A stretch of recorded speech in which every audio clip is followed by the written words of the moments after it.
বই আকারে করা হয়েছে, কিন্তু তোমরা পড়ো নাই। তাহলে তোমরা কিসের ছাত্র? কেন ছাত্র? তোমরা কেন ছাত্র দল করবে, বা তোমরা যুবদলই বা কেন করবে? যারা এই বস্তি থেকে দিয়ে বস্তির ছেলে পেলে এনে দল করতে যাবে না।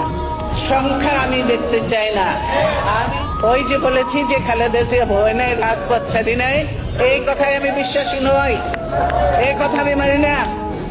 রাজপথে আমি কেন অনেককেই বলবো, আমার নেতাদেরও বলবো যে রাজপথে থাকার কথা থাকে নাই, রাজপথ ছাড়ি নাই বলে ভুল হবে,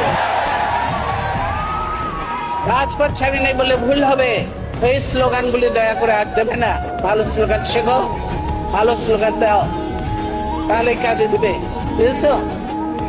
ইলেকশন কমিশনের প্রস্তাবটা, এটা কি তোমরা পড়েছো সবাই? সবাই পড়ো নাই।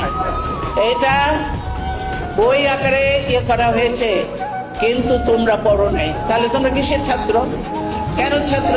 তোমরা কেন ছাত্র দল করবে, বা তোমরা যুবদলই বা কেন করবে? যারা এই বস্তি থেকে দিয়ে বস্তির ছেলে পেলে এনে দল করতে যাবে না। সংখ্যা আমি দেখতে চাই না, আমি দেখতে চাই ভালো ভালো মেরিট দেখতে চাই। আমি সেখানে যে যোগ্য উপযুক্ত ছেলে পেলে আছে কিনা, আমি সেটাই বলে